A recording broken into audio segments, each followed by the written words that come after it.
ఉద్యోగాలు ఇస్తారా గద్దె దిగుతారా? ఖబర్దార్ రేవంత్ రెడ్డి, ఖబర్దార్ కాంగ్రెస్. ఉద్యోగాలు ఇస్తారా గద్దె దిగుతారా? గత ఎన్నికల సందర్భంగా ఇచ్చిన హామీలు అమలు చేసేదాకా వదిలిపెట్టే ప్రసక్తే లేదు. నిరుద్యోగులు విద్యార్థులతో పెట్టుకున్న ప్రభుత్వాలు నిలబడినట్లు చరిత్రలో లేదు.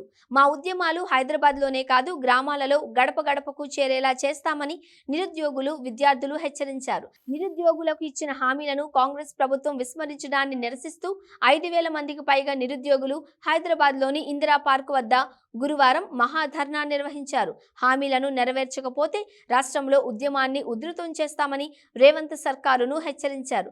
గ్రూప్ 1లో ప్రస్తుతం ఖాళీగా ఉన్న 1,600 పోస్టులు పెంచాలని, గ్రూప్ 2లో 2,000, గ్రూప్ 3లో 3,000, డిఎస్సిలో 25,000 వరకు టీచర్ పోస్టులు పెంచాలని నిరుద్యోగులు డిమాండ్ చేశారు. గ్రూప్ 1 మెయిన్ కోసం 1:100 నిష్పత్తి ప్రకారం అభ్యర్థులను ఎంపిక చేయాలని, పోలీసు ఉద్యోగులకు సంబంధించిన జీవో 46 రద్దు చేయాలని, గురుకులాల రిక్రూట్మెంట్లో మిగిలిన టీజీటీ, పీజీటీ పోస్టులను వెయిటింగ్ జాబితాలో ఉన్న వారికి ఇవ్వాలని కోరారు.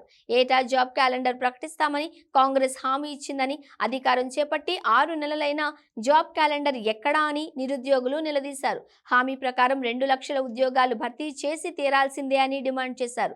కాంగ్రెస్ తరపున ఎన్నికల ముందు బలమూరి వెంకట్, చింతపండు నవీన్, హర్షవర్ధన్ రెడ్డి నిరుద్యోగులకు ఎన్నో హామీలిచ్చి తమను మభ్యపెట్టారని విమర్శించారు. ఒక్క నోటిఫికేషన్ కూడా ఇవ్వకుండా ప్రభుత్వం నిరుద్యోగులను మోసగిస్తుంది అని తీవ్ర స్థాయిలో మండిపడ్డారు. పైగా మాజీ సీఎం కేసీఆర్ ఇచ్చిన నోటిఫికేషన్లకు సంబంధించి 30,000 పోస్టులకు పోస్టింగ్ ఆర్డర్లు మాత్రమే ఇచ్చి చేతులు దులుపుకున్నట్టు దుయ్యబట్టారు.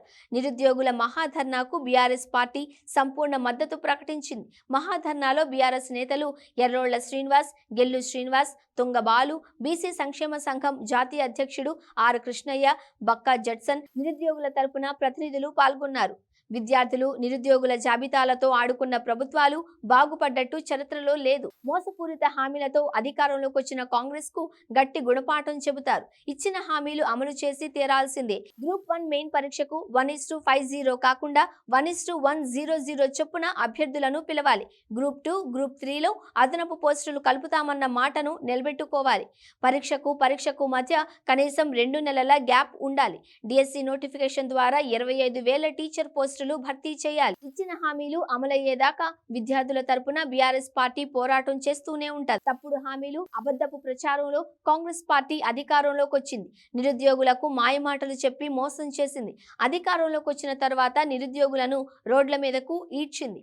అధికారంలోకి వచ్చి ఏడాది కాకముందే ప్రభుత్వంపై వ్యతిరేకత మొదలైంది. అన్ని వర్గాల ప్రజలు ప్రభుత్వంపై ఆగ్రహంతో ఉన్నారు. విద్యార్థుల తరపున గొంతెత్తి పోరాటం చేస్తాం. విద్యార్థులు నిరుద్యోగుల తరపున పోరాటం చేసేందుకు బీఆర్ఎస్ ఎప్పుడూ సిద్ధంగా ఉంటుంది. నిరుద్యోగుల న్యాయమైన డిమాండ్లను రేవంత్ సర్కారు నెరవేర్చలేకపోతోంది. రేవు దాటేదాకా ఓడమల్లన్న, రేవు దాటినాక బోడమల్లన్న అన్నట్టు కాంగ్రెస్ ప్రభుత్వం నిరుద్యోగులతో వ్యవహరిస్తోంది. గ్రూప్ 2, గ్రూప్ 3లో నోటిఫికేషన్లో పోస్టులు పెంచకుండా, మెగా డిఎస్సి ప్రకటించకుండా చెలగాటమాడుతోంది. ఎప్పటికైనా తెలంగాణ నిరుద్యోగులకు అండగా ఉండేది బీఆర్ఎస్ పార్టీనే.